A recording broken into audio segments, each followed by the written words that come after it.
Hello friends, ഇന്ന് നമ്മൾ നോക്കുന്നത് നമ്മുടെ ബാത്റൂമിൻ്റെ അകത്ത് കൺസീൽഡ് ഫ്ലഷ് ഫുൾ ബോഡി, അതായത് ഫുൾ ബോഡി വരുന്ന രീതിയിൽ അതിൻ്റെ ഫ്ലഷും കാര്യങ്ങളൊക്കെ ബോഡി വരുന്ന രീതിയിൽ എങ്ങനെ സെറ്റ് ചെയ്യാമെന്നും എങ്ങനെ എത്ര മെഷർമെൻറ്റ് കാര്യങ്ങൾ എങ്ങനെയാണെന്നും അത് എന്തൊക്കെ കാര്യങ്ങൾ ശ്രദ്ധിക്കണമെന്നുള്ള ഫുൾ ഡീറ്റെയിലാണ് നമ്മൾ ചെയ്യുന്നത്. നിങ്ങൾ കാണുന്ന പോലെ തന്നെ ഇത് ജാഗ്വറിൻ്റെ സെറ്റാണ് വരുന്നത്. ജാഗ്വറിൻ്റെ ഫുൾ ബോഡി, അതിൻ്റെ ഫുൾ സ്റ്റാൻഡാണ് വരുന്നത്. അതുകൊണ്ട് നമുക്ക് വളരെ എളുപ്പമാണ് പിടിപ്പിക്കാനായിട്ട്. ഏറ്റവും ആദ്യം തന്നെ പറയട്ടെ, ഇത് ശരിക്കും നമുക്ക് കൺസീൽ ചെയ്യുന്ന ഫ്ലഷാണ്. കൺസീൽ ചെയ്യുന്ന ഫ്ലഷ് ആണെങ്കിൽ നമ്മളിത് പുറത്തേക്ക് വെക്കാനുള്ള കാരണം ഒന്നുണ്ട്. കാരണം ഇതിൻ്റെ 4 പൈപ്പ് വരുന്നുണ്ട്. ഏറ്റവും താഴെ നിങ്ങൾക്ക് കാണാൻ സാധിക്കും കേട്ടോ. ഏറ്റവും താഴെ കാണുന്ന 4 പൈപ്പ് നമ്മൾ കൺസീൽ ചെയ്ത് ഭിത്തിയുടെ ഉള്ളിലേക്ക് കൊടുക്കുന്ന സമയത്ത് നമുക്ക് ആ 4 പൈപ്പിൻ്റെ അത്രയും തന്നെ താഴേക്ക് നമുക്ക് പൊട്ടിക്കേണ്ടതായിട്ട് അത്യാവശ്യമായിട്ട് വരും. അത്രയും പൊട്ടിക്കാമെന്ന് വെച്ചിട്ടുണ്ടെങ്കിൽ അതിൻ്റെ വീടിൻ്റെ ബെൽറ്റ് മൊത്തം കട്ട് ചെയ്ത് കളഞ്ഞാൽ മാത്രമേ ബെൽറ്റ് ഏകദേശം ചിലത് ഒരു 8 ഇഞ്ചോളം വീതി ഉണ്ടാവും. അതുപോലെ തന്നെ ചിലതിനാണെങ്കിൽ 1 അടിയോളം വീതി ഉണ്ടാവും. അപ്പോൾ അങ്ങനെ സംഭവിക്കുന്ന സമയത്ത് നമ്മൾ ഈ 4 കൺസീൽ ചെയ്യാൻ വേണ്ടിയിട്ട്, ആ പോകുന്ന 4 അതായത് 4 കൺസീൽ ചെയ്യണമെങ്കിൽ ആ പൈപ്പ് ഫുള്ള് ബെൽറ്റിൽ കൺസീൽ ആവണം. അപ്പോൾ ബെൽറ്റിൻ്റെ ഏകദേശം ഒരു 3/4 ഭാഗത്തോളം കട്ട് ചെയ്ത് മാറ്റി, കമ്പികളും കട്ട് ചെയ്ത് മാറ്റിയാൽ മാത്രമേ നമുക്ക് ആ 4 പൈപ്പ് കൊണ്ടുപോകാൻ സാധിക്കുള്ളൂ. അപ്പോൾ എന്ത് സംഭവിക്കുന്നത് വെച്ചാൽ, ഈ ഭാവിയിൽ ഈ വീടിൻ്റെ ഏരിയ, അതായത് വീടിന് ഭയങ്കരമായിട്ട് ബലക്ഷയം കാര്യങ്ങൾ സംഭവിക്കും. കാരണം വീടിൻ്റെ ബെൽറ്റാണ് നമ്മൾ കട്ട് ചെയ്ത് കൊണ്ടുപോകുന്നത്. അപ്പോൾ അത് നമുക്ക് ഒഴിവാക്കി കഴിഞ്ഞിട്ടുണ്ടെങ്കിൽ നമുക്ക് ഈ പറഞ്ഞ രീതിയിൽ നമുക്ക് സെറ്റ് ചെയ്യാൻ സാധിക്കും. അത് വളരെ നല്ലൊരു കാര്യമാണ്. കാരണം വെച്ചാൽ ബെൽറ്റ് ഫുൾ കട്ട് ചെയ്ത് കഴിഞ്ഞാൽ വീടിൻ്റെ ബലക്ഷയം കംപ്ലീറ്റ് ആയിരിക്കും. ഫസ്റ്റ് ഫ്ലോറിലൊക്കെ ആണെങ്കിൽ നമ്മൾ അറിയ പോലുമില്ല. കാരണം ഇപ്പോൾ ഉള്ള വീടുകളിൽ പതുക്കെ അപകടങ്ങൾ സംഭവിക്കുന്നതിൻ്റെ കാരണങ്ങളും ഏകദേശമൊക്കെ ഇങ്ങനെയൊക്കെ തന്നെയാണ്. കാരണം നമ്മൾ ബെൽറ്റ് കാര്യങ്ങളൊക്കെ കട്ട് ചെയ്ത് നമുക്ക് അറിയ പോലുമില്ല. നമ്മൾ അതിൻ്റെ അകത്തേക്ക് ഫിറ്റിങ്സും കാര്യങ്ങളൊക്കെ വെക്കും. പിന്നീട് നമ്മൾ അറിയ പോലുമില്ല. കാരണം ഇതിൻ്റെ അകത്ത് നടക്കുന്ന സംഭവങ്ങൾ എന്താണെന്ന് പോലും നമുക്കറിയില്ല. അപ്പോൾ അതുകൊണ്ടാണ് നമ്മൾ കൺസീൽഡ് ഫ്ലഷ് ആണെങ്കിലും നമ്മൾ ഈ രീതിയിൽ ഫുൾ സെറ്റ് പുറത്ത് വെക്കുന്ന രീതിയിൽ കുറച്ച് പ്രൊജക്റ്റ് ചെയ്ത് വെച്ചാൽ പോലും നമുക്ക് നല്ല രീതിയിൽ ചെയ്യാൻ പറ്റും. അതിന് വേണ്ടിയിട്ടാണ് ഇങ്ങനെ ചെയ്തിരിക്കുന്നത്. ഇനി നമ്മളിത് ആദ്യമേ പിടിപ്പിക്കണമെങ്കിൽ ആദ്യമേ തന്നെ ഇത് നമ്മുടെ ഫ്ലോറിൻ്റെ അളവ് കറക്റ്റായിട്ട് മാർക്ക് ചെയ്യണം. ഫ്ലോറിൻ്റെ അളവ് കറക്റ്റായിട്ട് മാർക്ക് ചെയ്താൽ മാത്രമേ ഇതിൻ്റെ മെഷർമെൻറ്റ് കാര്യങ്ങൾ കിട്ടാൻ സാധിക്കൂ. അപ്പോൾ അതുകൊണ്ട് ആദ്യമേ തന്നെ നമ്മൾ ഈ പ്രൊജക്റ്റ് ചെയ്തിരിക്കുന്ന രീതി ഏകദേശം ഒരു 4 ഇഞ്ച് അല്ലെങ്കിൽ ഫ്രണ്ടിലേക്ക് വരുന്ന ഒരു 4 ഇഞ്ച് ഹൈറ്റിലാണ് വരുന്നത്. 4 ഇഞ്ച് പ്രൊജക്റ്റ് ചെയ്ത് പുറത്തേക്ക് തള്ളി വരുന്നത്. അത് വേറെ ഒന്നുമല്ല, നമ്മുടെ ഫ്രണ്ടിൽ കാണുന്ന അതിൻ്റെ ബാക്കിൽ കാണുന്ന അതിൻ്റെ ടാങ്ക് ഉണ്ട്. ആ ടാങ്കിൻ്റെ ആ കനമാണ് ബാക്കിൽ തട്ടി നിൽക്കാത്ത രീതിയിൽ വേണം ചെയ്യാനായിട്ട്. പിന്നെ അത് നമ്മൾ ഉറപ്പിച്ചിരിക്കുന്ന രീതിയെല്ലാം നമുക്ക് ജസ്റ്റ് ഒന്നുകൂടി കാണാം. അതായത് അതിൻ്റെ കാര്യങ്ങൾ താഴെ നമ്മൾ കോൺക്രീറ്റിലാണ് ഉറപ്പിച്ചിരിക്കുന്നത്. പിന്നെ അതിൻ്റെ ബോൾട്ടിൻ്റെ അകലം കാര്യങ്ങളൊക്കെ നമുക്ക് നോക്കാം. ആദ്യമേ തന്നെ നമുക്ക് ഫിനിഷിംഗ് ലെവൽ എടുക്കാം. ഫിനിഷിംഗ് ലെവൽ എന്ന് വെച്ചിട്ടുണ്ടെങ്കിൽ നമ്മൾ ഈ ബാത്റൂമിൻ്റെ ഫിനിഷിംഗ് ലെവൽ കണ്ടോ, ഇതാണ് ഇതിൻ്റെ ഫിനിഷിംഗ് ലെവൽ. അതെങ്ങനെ മനസ്സിലാക്കിയെന്ന് വെച്ചിട്ടുണ്ടെങ്കിൽ നമ്മുടെ ഫ്ലോറിൻ്റെ ലെവലാണ് നമ്മുടെ ഫിനിഷിംഗ് ലെവൽ വരുന്നത്. അതോടെ മാർക്ക് ചെയ്തു. ഇനി അതിൽ നിന്നും 14 ഇഞ്ച് നമുക്ക് ബോൾട്ടിൽ നിന്ന് കിട്ടുന്ന രീതിയിലാണ് നമ്മളിതിൻ്റെ മെഷർമെൻറ്റ് വയ്ക്കുന്നത്. അതുകൊണ്ട് ഈ ബോൾട്ട് വെക്കേണ്ടത്, അതായത് ആ കാണുന്ന ബോൾട്ട് ഉണ്ട്, ആ ബോൾട്ട് വെക്കേണ്ടത് 14 ഇഞ്ചിലാണ് അതിൻ്റെ ബോൾട്ട് ലെവൽ ഫിനിഷിംഗ് ലെവലിൽ നിന്ന് വെക്കേണ്ടത്.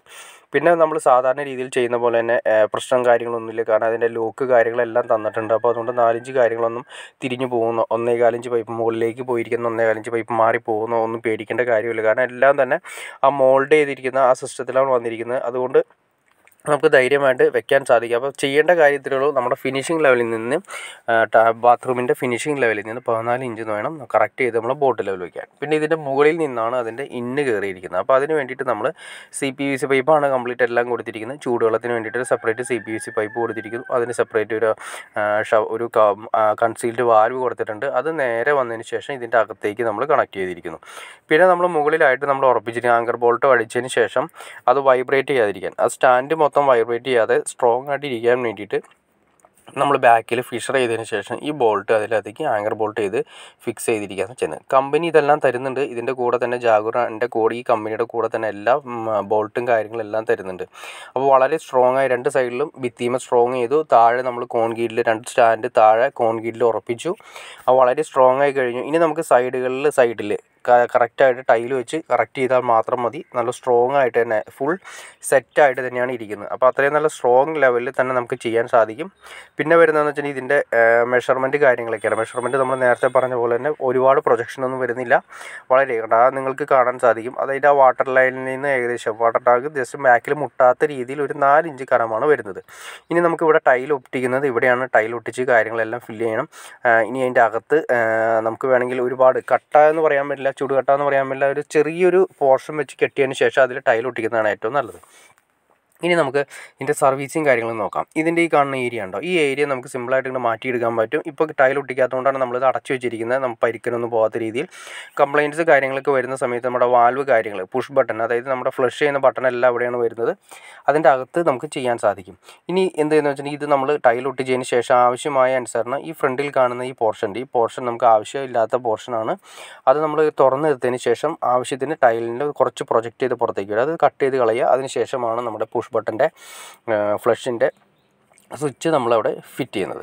ഇനി ഒരു കാര്യം ശ്രദ്ധിക്കേണ്ടത് വെച്ചാൽ നമുക്ക് ഈ വാൽവ് വളരെ മസ്റ്റായിട്ടാണ് നമ്മൾ കൊടുത്തിരിക്കണം. കാരണം വെച്ചിട്ടുണ്ടെങ്കിൽ ഇതൊരു ഷവർ വാൽവ് അത് കൺസീൽഡ് വാൽവാണ്. ഈ വാൽവ് നമ്മൾ പച്ചവെള്ളത്തിൻ്റെ വാൽവ് നമ്മൾ കണക്ട് ചെയ്തതിന് ശേഷം നേരെ ഫ്ലഷിലേക്കാണ്, നമ്മുടെ ഈ പറയുന്ന ഫ്ലഷിലേക്കാണ് കംപ്ലയിൻറ്റ് കൊടുത്തിരിക്കുന്നത്.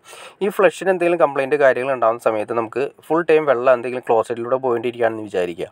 അപ്പോൾ നമുക്ക് ബാത്റൂം യൂസ് ചെയ്യാൻ പറ്റാത്ത രീതിയിൽ അവസ്ഥ വരും. ഒറ്റ വാൽവാണ് ഉള്ളെങ്കിൽ ആ ബാത്റൂം മൊത്തം ക്ലോസ് ചെയ്തിട്ടുണ്ട് അവസ്ഥ വരും. പക്ഷേ നമുക്ക് ഈ ഒരു വാൽവ് കൂടെ കൊടുത്താൽ ആ വാൽവ് ക്ലോസ് ചെയ്താൽ ക്ലോസറ്റിൻ്റെ ഏരിയ മാത്രം നമുക്ക് ക്ലോസ് ചെയ്യാം. ബാത്റൂമിൽ കുളിക്കുന്നതിനോ മറ്റു കാര്യങ്ങൾക്കോ ഒന്നും ഉപയോഗിക്കുന്നതിന് യാതൊരു തടസ്സം വരുന്നില്ല. അത് ഒരു അഡ്വാൻസ് രീതിയിൽ തന്നെ ചെയ്യുന്നതാണ് നല്ലത്. കാരണം കംപ്ലയിൻറ്റ്സ് നമ്മൾ എപ്പോഴും പ്രതീക്ഷിക്കണം. ആ രീതിയിൽ ചെയ്താൽ നമുക്ക് ഒരു വാൽവ് ഒരു എക്സ്ട്രാ വെച്ച് കൊടുക്കണമെന്ന് മാത്രമേ ഉള്ളൂ. പിന്നെ നമ്മൾ ഈ കൊടുത്തിരിക്കുന്നത് കുളിക്കുന്ന ഏരിയയിൽ നമ്മൾ തെർമോസ്റ്റാറ്റ് ഡൈവേർട്ടറാണ് കൊടുത്തിരിക്കുന്നത്. ഇതിനെക്കുറിച്ച് ഞാനൊരു വീഡിയോ ചെയ്തിട്ടുണ്ട്. അതിൻ്റെ ലിങ്ക് ഞാൻ ഡിസ്ക്രിപ്ഷനിൽ കൊടുക്കാം. തെർമോസ്റ്റാറ്റ് എന്തിനു വേണ്ടിയിട്ടാണ് കൊടുക്കുന്നതെന്ന് ഉള്ള ഡീറ്റെയിൽസ് ആയിട്ട് കൊടുത്തിട്ടുണ്ട്. ഇതിൻ്റെ ജസ്റ്റ് വ്യത്യാസമുണ്ട്. സാധാ ഡൈവേർട്ടറെ കുറച്ച് വ്യത്യാസമുണ്ട്. കാരണം വേറെ ഒന്നുമല്ല, ഇതിൻ്റെ ഔട്ടുകൾ 3 ഔട്ട് വരുന്നുണ്ട്, പിന്നെ 2 ഇന്നാണ് വരുന്നത്. ഒന്ന് കോൾഡ് വാട്ടർ ഇന്ന് റൈറ്റ് സൈഡ് നമ്മുടെ തണുത്ത വെള്ളത്തിന് വേണ്ടിയിട്ട്, പച്ചവെള്ളത്തിന് വേണ്ടിയിട്ട് റൈറ്റ് സൈഡ് നമ്മുടെ കോൾഡ് വാട്ടർ കൊടുത്തു. ലെഫ്റ്റ് സൈഡ് നമ്മൾ ചൂടുവെള്ളത്തിന് വേണ്ടിയിട്ട് നേരെ കൊടുത്തിരിക്കുന്നത് ഈ പൈപ്പാണ് കൊടുത്തിരിക്കുന്നത്. PVC പൈപ്പ് നേരെ ഹീറ്ററിൽ നിന്നാണ് കൊടുത്തിരിക്കുന്നത്. ഹീറ്ററിൻ്റെ ഔട്ടാണ് കൊടുത്തിരിക്കുന്നത്. ഹീറ്ററിൻ്റെ ഇന്ന് കൊടുത്തിരുന്നത് വാട്ടർ ഹീറ്ററിൻ്റെ വാട്ടർ ഹീറ്ററിൽ നിന്ന് വരുന്ന ഔട്ടാണ് ഹീറ്ററിൻ്റെ ഇന്നായിട്ട് കൊടുത്തിരിക്കുന്നത്. അതിനെക്കുറിച്ച് ഞാൻ ഒരു ഡീറ്റെയിൽ ആയിട്ട് വീഡിയോ ചെയ്തിട്ടുണ്ട്. അതിന് അങ്ങനെ ചെയ്യണം എന്തിനു വേണ്ടിയിട്ടാണ് അത് ഞാൻ ഡിസ്ക്രിപ്ഷനിൽ ഡീറ്റെയിൽസ് ആയിട്ട് കൊടുത്തേക്കാം. ഇനി വരുന്നതെന്ന് വെച്ചിട്ടുണ്ടെങ്കിൽ നമുക്കിതിൻ്റെ ഔട്ടാണ് 3 ഔട്ടുകളാണ് വരുന്നത്. 1, 2, 3. ഈ 3 ഔട്ടുകളിൽ ആദ്യത്തെ ഔട്ട് വരുന്നത് സ്പൗട്ട്, താഴെ നമ്മൾ ടാപ്പിന് വേണ്ടിയിട്ട് ഉപയോഗിക്കുന്നത്. അത് നമ്മൾ ചെറിയൊരു ഓവർലാപ്പ് ഇട്ട് ടൈറ്റ് ചെയ്തതിന് ശേഷം ഓവർലാപ്പ് വന്നതിന് ശേഷം നേരെ വന്ന സ്പൗട്ട് കൊടുത്തിരിക്കുന്നത് നമ്മുടെ സാധാരണ ടാപ്പിൻ്റെ ഹൈറ്റാണ് 28 ഇഞ്ചിലാണ് സ്പൗട്ട് കൊടുത്തിരിക്കുന്നത്. ഫ്ലോർ ലെവലിൽ നിന്നും 28 ഇഞ്ചിലാണ് സ്പൗട്ട് കൊടുത്തിരിക്കുന്നത്. പിന്നെ വരുന്നതെന്ന് വെച്ചിട്ടുണ്ടെങ്കിൽ അടുത്ത ഔട്ട് വരുന്നത് നമ്മൾ മുകളിലായിട്ടാണ്. മുകളിൽ നിന്ന് നേരെ പോയതിന് ശേഷം ഷവറിൻ്റെ ഔട്ട് കൊടുത്തിരിക്കുന്നു. നേരെ ഷവർ മുകളിലേക്ക് കൊടുത്തിരിക്കുന്നു. അത് ഏകദേശം ഒരു 7 അടി 210 സെൻറ്റിമീറ്ററിലാണ് കൊടുത്തിരിക്കുന്നത്. പിന്നെ മൂന്നാമത്തെ ഔട്ട് നമ്മൾ കൊടുത്തിരിക്കുന്നത് നമ്മൾ ഹാൻഡ് ഷവറാണ് കൊടുത്തിരിക്കുന്നത്. ഈ ഔട്ട് വേണമെങ്കിൽ നിങ്ങൾക്ക് അങ്ങോട്ടും ഇങ്ങോട്ടും ചേഞ്ച് ചെയ്യാം. അത് നമ്മുടെ അനുസരണം അനുസരിച്ചിട്ടാണ് ചെയ്യുന്നത്. നമുക്ക് വേണമെങ്കിൽ ഒന്നാമത്തെയോ രണ്ടാമത്തെയോ ഒക്കെ മാറ്റി കൊടുക്കാം. മൂന്നാമത്തെ ഔട്ട് നമ്മൾ കൊടുത്തിരിക്കുന്നത് ഹാൻഡ് ഷവറായിട്ട് കൊടുത്തിരിക്കുന്നത്. പിന്നെ ഒരു കാര്യം ശ്രദ്ധിക്കേണ്ടത്, ഈ ഡൈവേർട്ടർ സെറ്റ് ചെയ്യുന്ന സമയത്ത് ഇതിൻ്റെ നിങ്ങൾക്ക് കാണാൻ സാധിക്കും മിനിമം മാക്സിമം എന്ന് നമ്മൾ അതിൻ്റെ അകത്ത് കറക്റ്റായിട്ട് മാർക്ക് ചെയ്തിട്ടുണ്ട്. മാർബിൾ ഫിനിഷിങ്, അതായത് ടൈൽ ഫിനിഷിങ് കറക്റ്റായിട്ട് മാർക്ക് ചെയ്തിട്ടുണ്ട്. ആ ലെവലിൽ തന്നെ സെറ്റ് ചെയ്യണം. കാരണം വെച്ചാൽ ആ ലെവലിൽ സെറ്റ് ചെയ്തില്ലെങ്കിൽ ഇതിൻ്റെ ബട്ടണുകൾ കാര്യങ്ങളൊന്നും വർക്ക് ചെയ്യാൻ പറ്റില്ല. കാരണം ഒന്നല്ലെങ്കിൽ ഡൈവേർട്ടർ അകത്തേക്ക് പോവുകയോ അല്ലെങ്കിൽ പുറത്തേക്ക് വരികയോ ചെയ്യും ടൈൽ ഒട്ടിച്ചതിന് ശേഷം. അപ്പോൾ ആ കറക്റ്റ് മെഷർമെൻറ്റിൽ തന്നെ ചെയ്യുന്നതാണ് ഏറ്റവും ഉത്തമം. അതിന് ഡീറ്റെയിൽ ആയിട്ട് ഞാനൊരു വീഡിയോ ചെയ്തിട്ടുണ്ട്. നിങ്ങൾക്ക് അറിയണമെന്ന് താല്പര്യം ഡിസ്ക്രിപ്ഷനിൽ ഞാൻ അതിൻ്റെ ലിങ്ക് കൂടി കൊടുക്കാം. നിങ്ങൾക്ക് കയറി നോക്കിയാൽ കാണാൻ പറ്റും. ഓക്കെ ഫ്രണ്ട്സ്, അപ്പോൾ ഇത്തിരി ലെങ്തി ആയിപ്പോയി വീഡിയോ എന്ന് വിചാരിക്കുന്നു. അതുകൊണ്ട് രണ്ടും കൂടി പറഞ്ഞ സമയത്ത്, അതായത് കൺസീൽഡ് ഫ്ലഷും അതുപോലെ തന്നെ തെർമോസ്റ്റാറ്റ് ഡൈവേർട്ടറും തമ്മിൽ രണ്ടും കൂടി പറയുന്ന സമയത്ത് ഒരുപാട് ലെങ്തി ആയിപ്പോയി എന്ന് വിചാരിക്കുന്നു.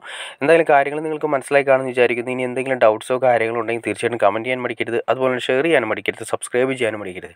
നിങ്ങൾ ലൈക്ക് ചെയ്യണം, മാക്സിമം ലൈക്ക് ചെയ്യണം. ഞാൻ ഈ വീഡിയോയ്ക്ക് മാക്സിമം ലൈക്ക് പ്രതീക്ഷിക്കുന്നത് ഏകദേശം ഒരു 400 ലൈക്കാണ് പ്രതീക്ഷിക്കുന്നത്. അപ്പോൾ ഇപ്പോൾ തന്നെ നിങ്ങൾ ലൈക്ക് ചെയ്തേക്കാം. നിങ്ങൾ ലൈക്ക് ചെയ്യുന്നതനുസരിച്ചിട്ടാണ് അടുത്ത വീഡിയോസ് കാര്യങ്ങൾ ചെയ്യാനുള്ള ഒരു ഇൻസ്പിറേഷൻ കിട്ടുന്നത്. അപ്പോൾ തീർച്ചയായിട്ടും ലൈക്ക് ചെയ്യാൻ മടിക്കരുത്. അപ്പോൾ എൻ്റെ ഒരു ടാർഗറ്റ് എന്ന് പറയുന്നത് 400 ലൈക്കാണ്. അപ്പോൾ തീർച്ചയായിട്ടും ലൈക്ക് ചെയ്തേക്കാം ഫ്രണ്ട്സ്. ഓക്കെ ഫ്രണ്ട്സ്, അടുത്ത വീഡിയോയിൽ കാണുന്നവരെ ഓക്കെ.